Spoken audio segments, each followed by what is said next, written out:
অনেক কীর্তনিয়ারা মনে করে গান তারা গাইছে, একটা ভ্রান্ত ধারণা। কীর্তনিয়ারা কখনো গান গায় না। কীর্তনিয়াকে দিয়ে গান গাওয়ানো হয়। মেনে চলুন, আপনার এখানে একটা ঘর আছে, আপনার সেন্টার কিন্তু মুম্বাইতে বা দিল্লিতে, তাহলে আপনি কি করবেন? এই ঘরকে দেখাশোনা করার জন্য এখানে সিসিটিভি ক্যামেরা লাগাবেন, আর সেখান থেকে অপারেটর করবেন আপনি। আপনার ঘরে যেন চোর ডাকাত না ঢোকে, কেউ যদি আসে যাতে আপনি জানতে পারেন। তেমনি কীর্তনিয়া কি? কীর্তনিয়ার দুটো চোখ হলো সিসিটিভি ক্যামেরা, আর সেখানে বসে অপারেটর করছে আর একজন। কীর্তনিয়ার মুখ এটা হলো একটা লাউড স্পিকার, তিনি সেখান থেকে বুঝতে পাচ্ছেন কোন ভক্তের কি দরকার। অনেকে নেমে গিয়ে বলে আমাদের গান ভালো হয়েছে, তাই না? কত বড় মূর্খ দেখো, ক্ষমতা আছে তোর গান গাওয়া, এটা মূর্খের পরিচয়। ক্যামেরা যদি মনে করে আমি সব করছি, না, তাকে হ্যান্ডেল করার জন্য ক্যামেরাম্যান থাকে, ডাইনে বাঁয়ে ঘোরানোর জন্য। কিন্তু নাম হয় কার? পর্দার সামনে যারা থাকে, যে এডিটিং করে, যে ডাইরেক্টর, আরো যারা সাপোর্ট করেছে, তাদের নাম কেউ জানে না। এখানে নাম হচ্ছে কাদের? আপনাদের, আমাদের। আমরা পর্দার সামনে আছি, কিন্তু পর্দার পিছনে একজন আছেন, তার খবর কেউ রাখে। প্রেম সে বলো হরি হরি। তো হাত তুলে দাঁড়িয়েছেন, দাঁড়িয়ে বললেন দেখ বেলা শেষ হয়ে গেল, পূবের সূর্যটা পশ্চিমে চলে গেল। এই বেলা জীবনে একবারই হয়, সূর্য অস্ত আর সূর্য উদয়। এখানে যে সূর্যের কথা বলা হয়েছে, সেই সূর্যটা আকাশের সূর্য না, সেই সূর্যটা হলো প্রাণ সূর্য। কোন সূর্য? প্রাণ সূর্য। আজকের আবার তৃতীয় দিন। আমি জানি না ঠাকুরজি আপনাদের উপর কতটুকু কৃপা করেছে, বা আপনারা কতটুকু কৃপা পেয়েছেন, নিয়েছেন। তবুও দেখলে বোঝা যায়, বোঝা যায় না কি? দেখবেন যার টাকা পয়সা থাকে তার একটু গরম গরম ভাব থাকে, থাকে না? মায়েরা যারা কীর্তন শুনছেন না, হাত তুলুন তো।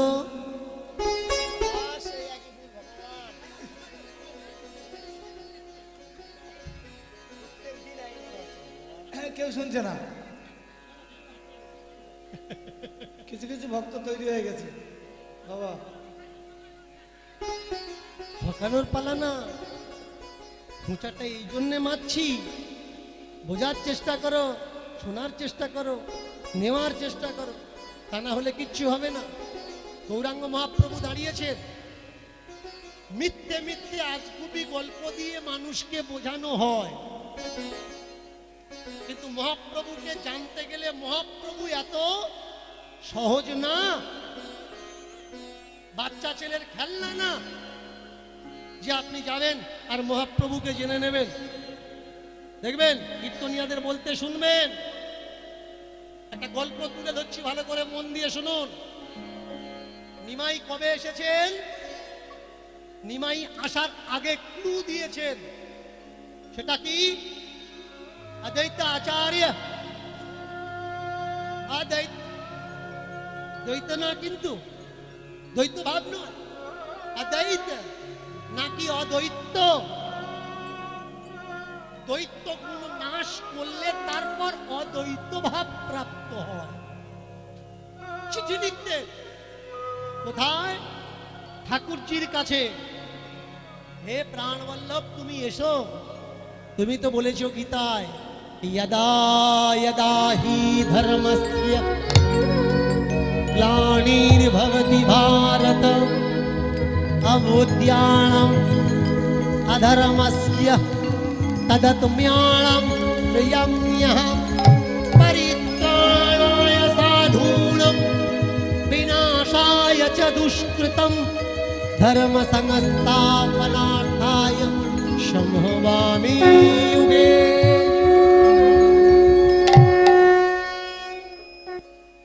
এই শ্লোকটা আপনারা শুনেছেন না? অনেকবার শুনেছেন। যে গল্পগুলো বলছি আপনারা অনেকবার শুনেছেন, কিন্তু গল্পের সত্যগুলো আপনারা শোনেননি। ভালো করে মন দিয়ে শুনুন। একটু আগে বললেন যে বাবা শুধু খালি ঠকায়। আমি ঠকাই না, আমি ঠকাই। বাজিয়ে দেখি কোনটা ফাটা আছে, কোনটা ভালো আছে। দেখবেন কেউ যদি মালসাহারি কিনতে যায় কুমোরের দোকানে, হাতে তুলে ঠুকে দেখে না, যদি ঝনঝন করে ওটা নেওয়া যাবে না, ও নেওয়ার কায়দা নেই। কিন্তু যদি যেটা টাং টাং আওয়াজ করে তাহলে ওটা ভালো। মনে করছো ঠকাচ্ছি না, এটা চেক করছি শুনছো কি না। শুনলে তাহলে তো বুঝবে, আর না শুনলে বুঝবে কি করে? যারা কীর্তন শুনছো না উলুধ্বনি দাও তো।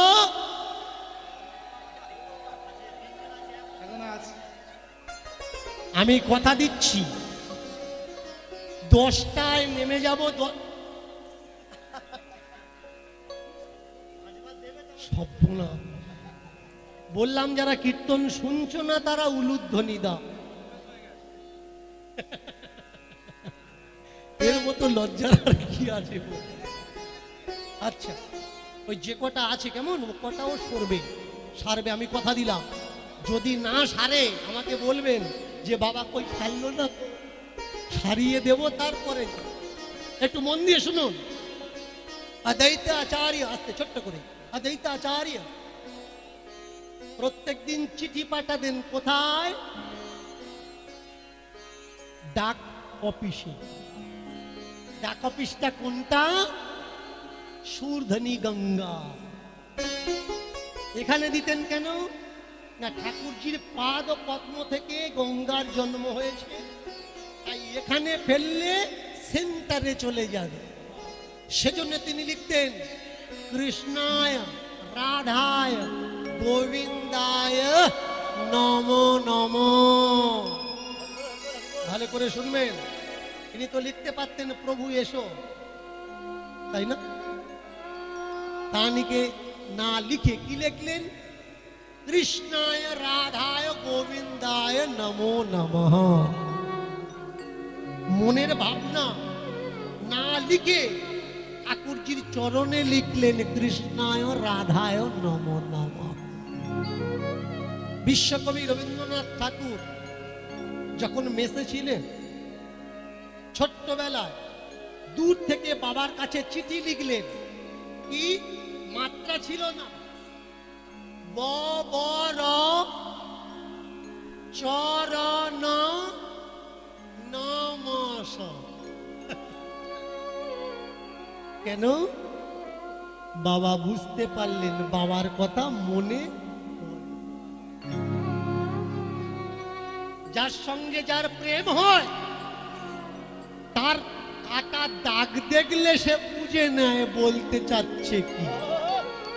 ভাসিয়ে দিল গঙ্গার জলে, কিন্তু রোজ জল যেদিকে যায় পাতাটা সেদিকে যায়।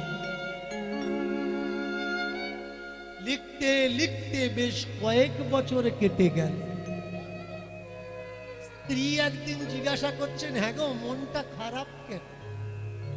বলল চিঠি লিখছি, চিঠি লেটার বক্সে ফেলছি, কিন্তু ঠিকানায় পৌঁছাচ্ছে, কোনো উত্তর আসছে না। বললে দেখো চিঠি ঠিক ঠিক লিখছো? বললে হ্যাঁ ঠিক লিখেছি। বললে ঠিকানা? বললে হ্যাঁ ঠিক লিখেছি। বলো তো ঠিকানা কি লিখেছো? তখন বললেন কৃষ্ণায় রাধায় গোবিন্দায় নমো নমঃ। এই জায়গায় তো ভুল। চিঠি তুমি লিখেছো, কিন্তু ঠিকানা যদি ভুল হয়ে যাবে, ও যাবে না, মাঝখানে আটকে।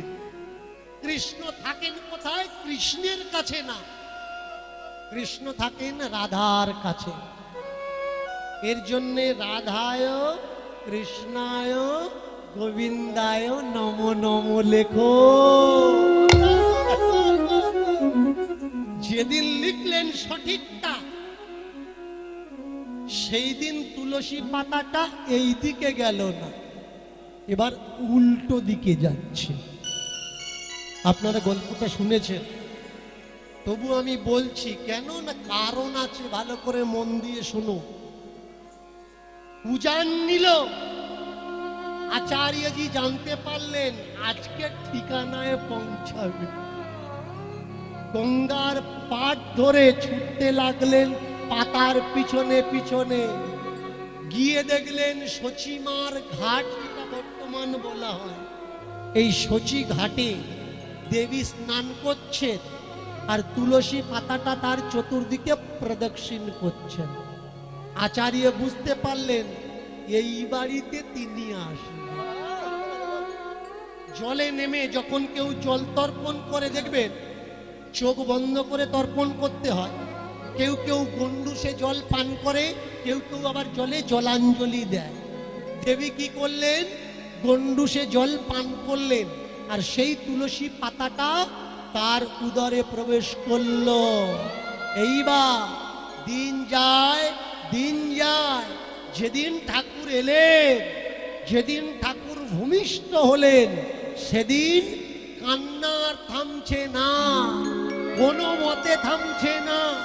আচার্যজিকে স্বপ্ন দিলেন, আচার্যজি এসো,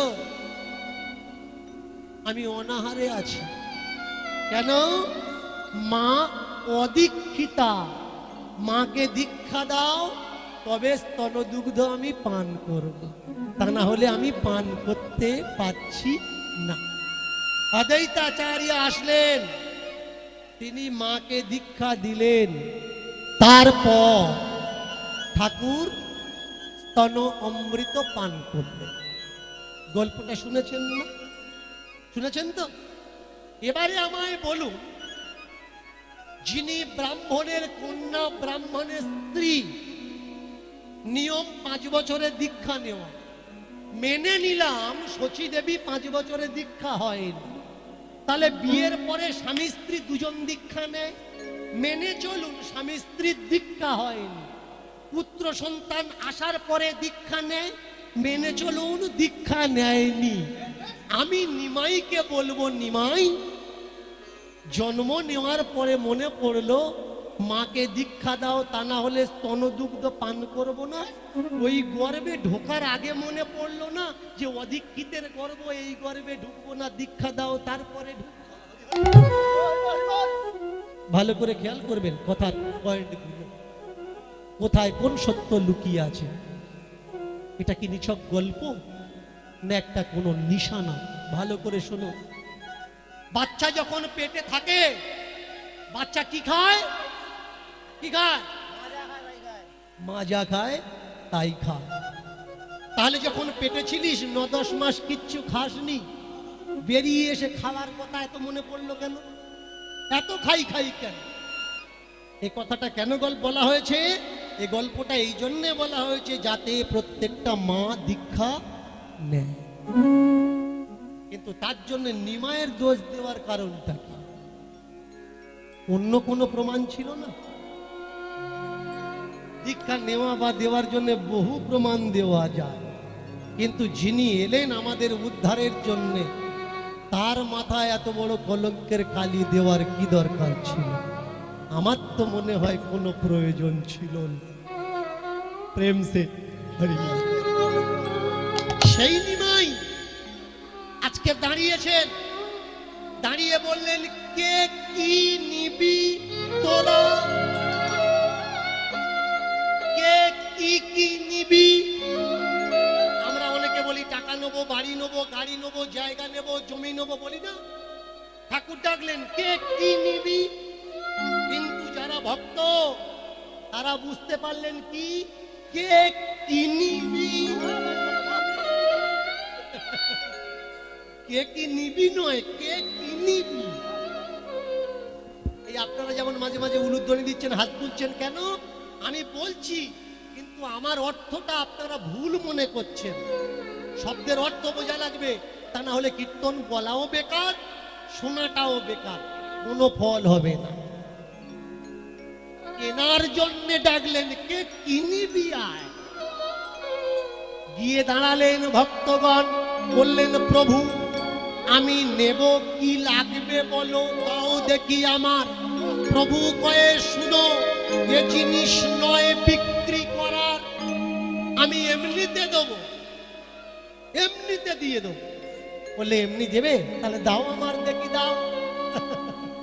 বললে হবে না, এ যে আমি দেব তেমন মানুষ পাই কই,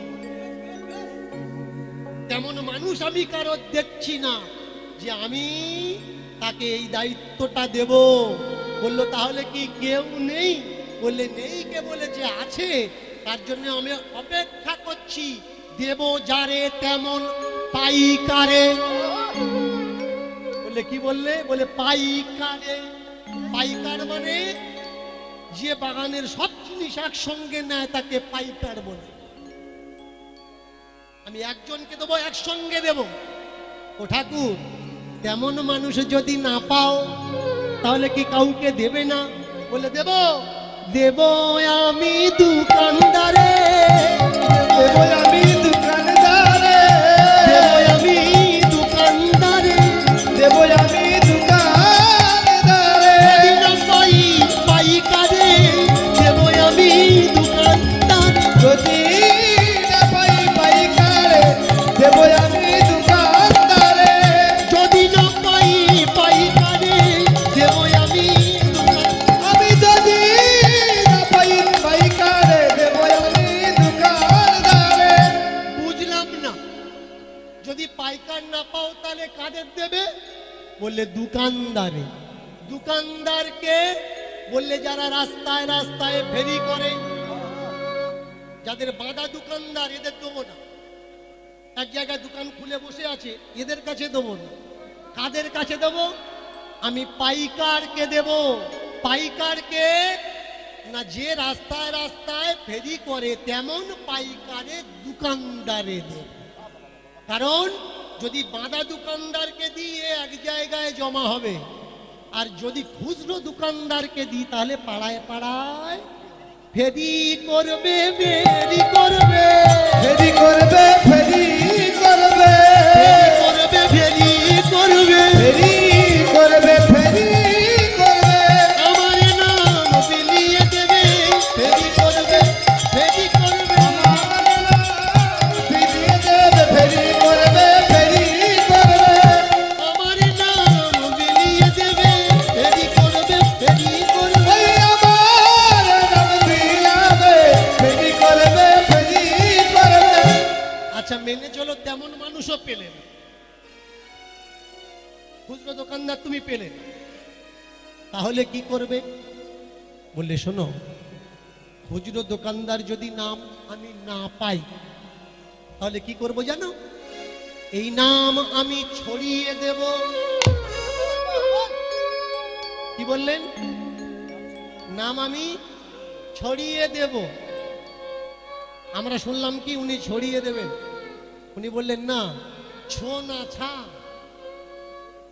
ছো না ছা, ছাড়িয়ে দেব। যদি তেমন মানুষ নাম পাই আমি, আর আমার এই নাম নেয়, তাহলে ও নাম নেওয়া আমি ছাড়িয়ে দেব। বলুন, কপালে দুঃখ তো কেন দুঃখ? কারণ যোগ্য ব্যক্তির কাছে নাম পড়েনি, তাই নাম নেওয়া ছাড়িয়ে দিচ্ছে। কিন্তু যারা যোগ্য ব্যক্তি, তারা ঠাকুরজিকে বলছে, যত দুঃখ দেবে দাও, যত কষ্ট দেবে দাও, যত যন্ত্রণা দেবে দাও, যত অভাব দেবে দাও, নাম আমি ছাড়ব না। যে করে আমার আশ্রয়,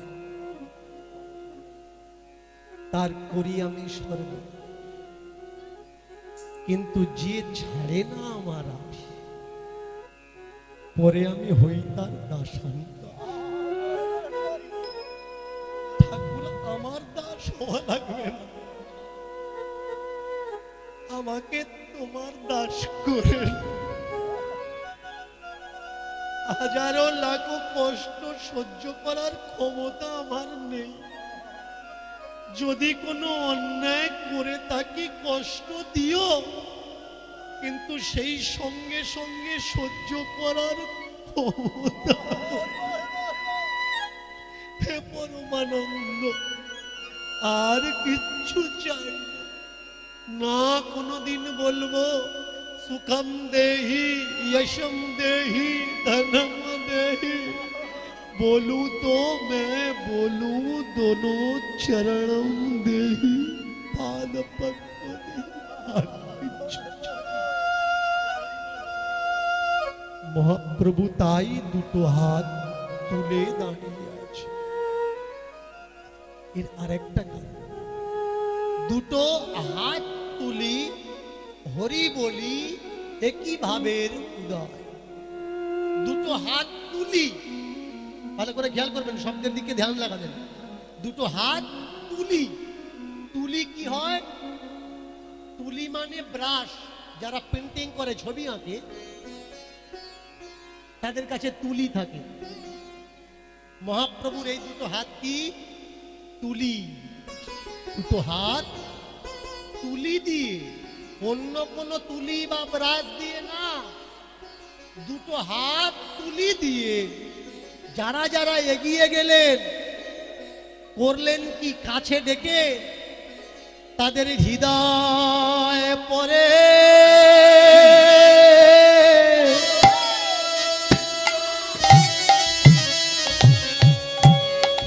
ছবি এঁকে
ভবের মাটিতে আশায় আর হয় কি না হয়। হয় কি না হয়। আমরা যেখানে আছি এই গ্রহটার নাম কি? যেখানে আছে এই গ্রহটার নাম কি? পৃথিবী। এই পৃথিবীর আর একটা নাম আছে, সেটা হলো ধরা। শুধু ধরা না, ধরার পরে ধাম। ধরা ধাম। এই ধরায় কারা আসে? যারা সাপভ্রষ্ট হয়, অপকর্ম কুকর্ম করে। তাহলে এখানে যদি সাপগ্রস্ত হয়ে আসলে, এটা যদি জেলখানা হলো, সাজা ভোগ করার জায়গা হলো, তাহলে ধরা ধাম হবে কেন? কারণ যেথা নাম সেই হলো ধরা ধাম। যেথা নামে সেই হলো রাম। যেথা নাম সেই হলো ধরা ধাম। যেথা নামে সেই হলো ধরা ধাম। যেথা নাম সেই হলো ধরা ধাম। যেথা নামে সেই হলো ধরা ধাম। নাম নাম নাম নাম সেই হলো ধরা ধাম। নাম নাম নাম নাম সেই হলো ধরা ধাম। নাম সেই হলো ধরা ধাম। যেথায় নামে যেথায় নামে যেথায় নামে প্রভু দয়াময়, যেথায় নামে প্রভু দয়াময়, যেথায় নামে। ইমা কীর্তন বোঝা যাচ্ছে তো? কত সহজ সরল বিষয়, কিন্তু এটাকে আমরা জড়িয়ে পেঁচিয়ে এমন ভাবে রিপ্রেজেন্টেশন করি, না জানি কি শক্ত বিষয়। কিন্তু মহাপ্রভু বললেন না, কোনো শক্ত বিষয় নয়। এর ভাব তিন ভাগে বিভক্ত করা হলো। একটা গৃহীর জন্যে, একটা ত্যাগীর জন্যে, আর আরেকটা যারা গৃহী নয়, ত্যাগী নয়, মধ্যমাঞ্চলে তাদের। এবার কিছু কিছু মানুষ নিজের মনের ভুলে তারা গৃহী হয়েও ত্যাগী ধর্ম পালন করছে। কিছু কিছু মানুষ আবার ত্যাগী হয়েও গৃহীর ধর্ম পালন করছে। আবার কিছু কিছু মানুষ মাঝখানে থেকেও নাও ত্যাগী নাও গৃহী, কোনটা কি করবে নিজে বুঝতে পারছে। আসলে ঠিকটা জানা লাগবে, ঠিক ঠিক পথে চলা লাগবে। আমরা সবাই দাঁড়ালাম প্রভুর সম্মুখে, প্রভু আপনার যোগ্য আমি, আমাকে দাও। প্রভু আপনার যোগ্য আমি, আমাকে দাও। কিন্তু প্রভু নাম কাউকে দিচ্ছে না। কেন? না, নিজে যাকে বড় বলে সে বড় নয়, অন্য যাকে বড় বলে সেই বড়। কিছু কিছু মানুষ গর্ব করে, হ্যাঁ আমি সাধু, তুমি আমাকে এই বলছো, এই বলছো আমাকে। কিছু কিছু ভক্তেরও ছোঁয়াছুত রোগ আছে। এটা ছবে না, ওটা ছবে, তুমি এটা ছুঁয়ে দিলে কেন? তুমি সাংসারিক মানুষ, এটা করলে কেন, ছুঁলে কেন তুমি? আমি বললাম যে বাবা, বলার বহু রকম তরিকা নিয়ম আছে। তুমি ছুঁয়ে দিলে কেন, এটা এভাবে না বলে যদি তুমি বলো তাকে যে সব সময় তো তুমি ঘরে এই কাজগুলো করো, আজকের আমাদের করতে দাও, এগুলো তোমাদের করা শোভা পায় না, এগুলো আমরা। দুটোর ভিতরে তফাৎ। একজন নিজেকে বড় বলা, আর আরেকজন অন্য তাকে বড় বলে। তাই দাঁড়িয়েছেন মহাপ্রভু, লক্ষ্য করছেন কাকে দেওয়া যায়, কাকে দেওয়া যায়, কাকে দেওয়া যায়। কাকে দেব বলুন তো, নাম কাকে দেব? এই দেখেছেন, বুকে ভয় ঢুকে গেছে। যারা মালা তিলক দেয় ওরা বলছে বাবা আপনার কাছে যেতে ভয় লাগে, ফের যাবো, ফের কি বলবেন, নিয়ম টিয়ম জানি না, তার জন্য আপনার কাছে যেতে পারছি। সকলার মালা দিচ্ছে, আমার মালা দিচ্ছে। সবাই বলছে আমাকে দাও, আমাকে দাও, আমাকে দাও। একজন দূরে দাঁড়িয়ে আছে, হাত তুললো। ওহে তুমি হাত তুললে না, তোমার নাম লাগবে না? বলে উঠলেন, প্রভু নাম যে আমি নেব, হয়তো সে যোগ্যতা আমি অর্জন করি, তাই হাত তুলে নিজেকে অপমান করতে চাই না। বলুন কোন কোন যোগ্যতা থাকলে আমি নাম নিতে পারবো, তারপরে আমি হাত তুলি। আর যদি সেই যোগ্যতা আমি অর্জন করে থাকি, আপনার মতো দূরদর্শী এ বিশ্ব ব্রহ্মাণ্ডে কি কেউ আছে? কেউ নেই। আমার হাত তোলা লাগবে কেন? আপনি তো দূর থেকে দেখে বুঝতে পারবেন, এই জন্য আমি হাত তুলি। ঠাকুরজি বললেন, ওরে তোর জন্যই তো অপেক্ষা করে আসবে, শুধু একটু বাজিয়ে দেখতে হয়, তাই একটু দেখে নিলাম। নাম নেওয়ার তুই যোগ্য, এছাড়া আর কেউ না। করজোড় করে বললেন, আচ্ছা ঠাকুর, যদি কেউ নিয়ম নীতি না জানে তাহলে সে কি নাম নিতে পারবে না? অনেক মায়ের মনে কষ্ট হয় না, অনেক বাবার মনে কষ্ট হয়, ওরে বাবারে নাম নিতে গেলে এত গন্ডগোল, এত ঝামেলা, এটা করতে পারবো না, ওটা করতে পারবো না, সেটা করতে পারবো না, তাহলে নাম কি নিতে পারবো না? কিন্তু না, ঠাকুর বললেন নাম নিতে গেলে ভাগবতে দৃষ্টান্ত দেওয়া আছে। শ্রবণম কীর্তনম বিষ্ণু চরণম পাদ সেবনম अर्चनम बंदनम दास्य আত্মনিবেদনম। এতগুলো ভাবের ভিতরে একটা ভাব থাকলে আমি তাকে নাম দেব, সেটা কি? সেটা হলো আত্মনিবেদন ভাব। কে বলা হয় ভক্তি। এই ভক্তির কাছে কোনো নিয়ম চলে না। ভক্তি কাকে বলে? মেনে চলুন। আপনি মা আর ছেলেটা পায়খানা করেছে, তাহলে আপনি তাকে কোলে নেবেন কি নেবেন না? আপনি বলবেন আগে চান করে আয়, নতুন কাপড় পর, গায়ে সেন্ট মার, সাজা গোজা কর, তারপরে কোলে করে নেব? বলবেন না। মেনে চলুন। আপনি ঘর লেপা দিচ্ছেন আর আপনার বাচ্চাটা কাঁদছে, তাহলে আপনার বাচ্চা কি বলবে? মা হাত ধুয়ে এসো, নতুন কাপড় পরো, স্নান করো, তারপরে আমাকে দুধ দাও। মার বাচ্চার ভিতরে যেমন কোনো নিয়ম আর বাঁধন থাকে না, বাচ্চা নোংরা হোক বা পরিষ্কার, মা নোংরা হোক বা পরিষ্কার, অনায়াসে দুজন দুজনকে ভালোবাসে। একেই বলা হয় ভ।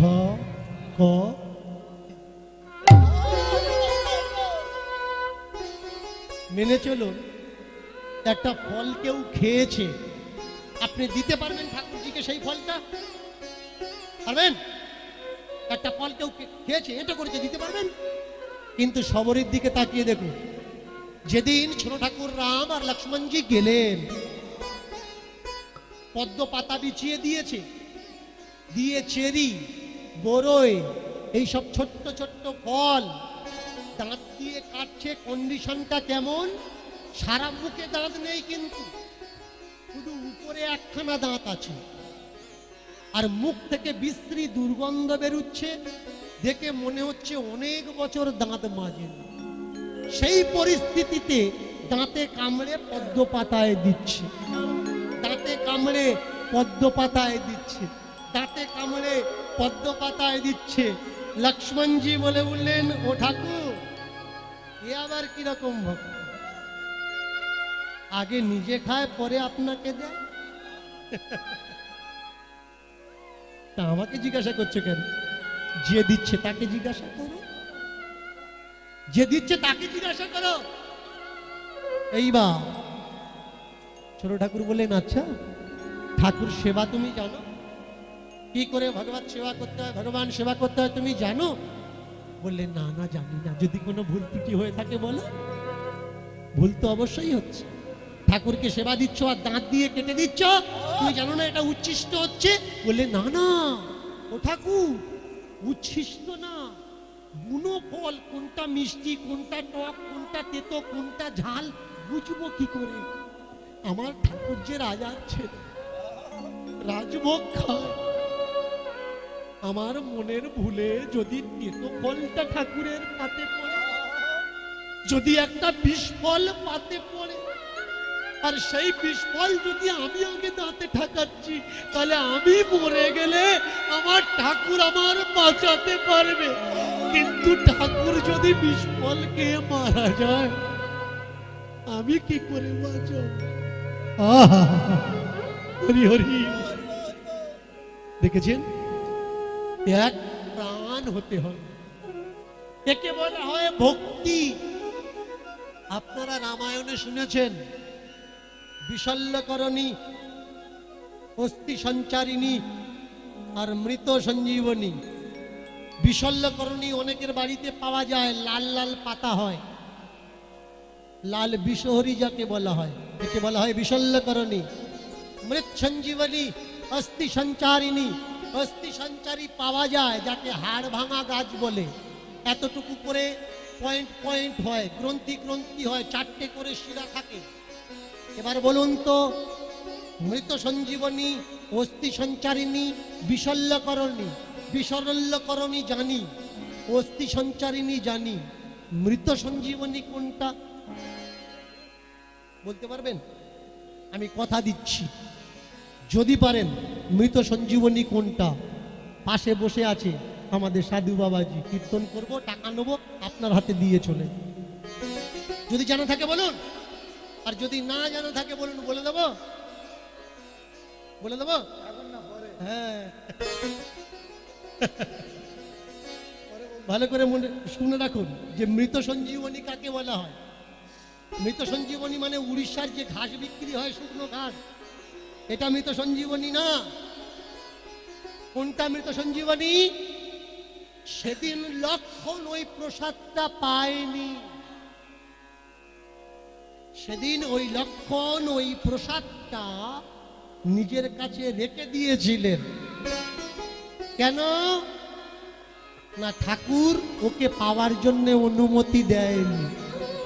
আপনারা অনেকেই শুনেছেন 12 বছর যে অনাহারে থাকবে, অনিদ্রায় থাকবে, সে ইন্দ্রজিৎকে বধ করতে পারবে, তাছাড়া কেউ পারবে না। তা কে পেরেছিল? ছোট ঠাকুর লক্ষ্মণ। সেদিনের সেই সঞ্চয় করে রাখা ভক্তের দাঁতে কাটা ফলটার নাম হলো মৃত সঞ্জীবনী। বুঝেছেন? এমন অনেক কিছু তথ্য আছে যা আমরা জানি না, খোঁজার চেষ্টাও করি না। আজকের দিনের কীর্তনের মাধ্যমে আমরা বহু কিছু জানবো, বহু কিছু পাওয়ার চেষ্টা করব। ঠাকুরকে বললেন, ঠাকুর তাহলে যদি কোনো নিয়ম নীতি না থাকে, দাও তুমি নাম। বললে, এই নাম যদি নিবি, আগে তুই নাম, আগে তুই না, অহংকার ছেড়ে নাম, গরিমা ছেড়ে নাম, ছেড়ে না, ভবিতব্য ছেড়ে নাম, ছেড়ে না, যশস্বী ছেড়ে নাম, ছেড়ে না, আমি অমুক আমি তুমুক, এই করলে তার নাম নেওয়া হবে না। এই আমি ছেড়ে নামা লাগবে, তবে গিয়ে সে নামের অধিকারী হবে। তা না হলে মালা জপচর বলছো আমার দুখানা গাড়ি আছে, মার্কেটে দোকান আছে, হলো না। কারণ মালাও আছে তোমার ভিতরে, আমিও ঢুকে আছে। না, এই আমি ভাব থাকলে হবে না। ও ঠাকুর, তাহলে যে আপনি বললেন এই ভাব, এই ভাব যদি সারা জীবনে না হয়, বলুন কোন সময় হবে, তখন আমি পাবো? ঠাকুর বললেন, এই ভাবের জন্ম হয় একটা ক্ষণে ক্ষণে। একটা ক্ষণে ক্ষণে কি হয়? একটা ক্ষণে ক্ষণে। একটা পাথর হাতুড়ি দিয়ে ভাঙলে বলুন তো কটা মারে ভাঙে?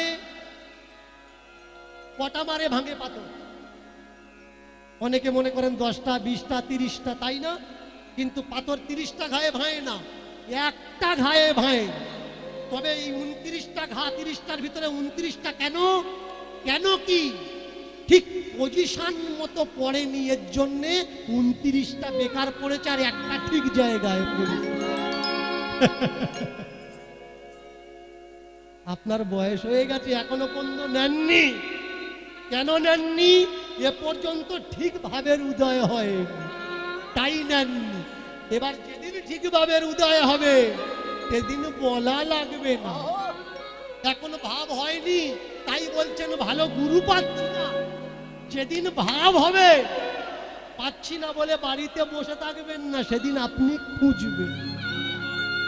কিন্তু এই পৃথিবীতে এমন কিছু ভক্ত আছে যারা সংকল্প করে বসে থাকে যে দীক্ষা আমি নেব না, আমাকে এসে দিয়ে যাবে। এটাকে কঠোর সংকল্পিত ভক্ত বলা হয়। কিছু কিছু পাওয়া যায়, দেখা যায়, খোঁজ নেবেন দেখবেন আছে। আপনি বলতে পারেন বাবা নেই, আছে।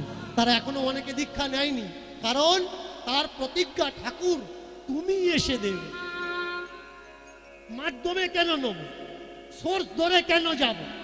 যখন তুমি আছো আমি আছি, মাঝখানে কোনো সোর্স দরকার নাই। সংকল্প করে বসে আছি, তুমি কবে আসবে? ঠাকুর এই ভাবের উদয় কিভাবে হবে? ঠাকুর বললেন শোনো শোনো শোনো শোনো ওগো শোনো দিয়া মো, শোনো শোনো শোনো শোনো দিয়া মো, শোনো শোনো শোনো ওগো শোনো দিয়া মো, শোনো শোনো শোনো ওগো শোনো দিয়া মো। শোনাবো তোমাদের এক ভক্তের কথা, শোনাবো তোমাদের এক ভক্তের কথা, শোনাবো তোমাদের এক ভক্তের কথা, শোনাবো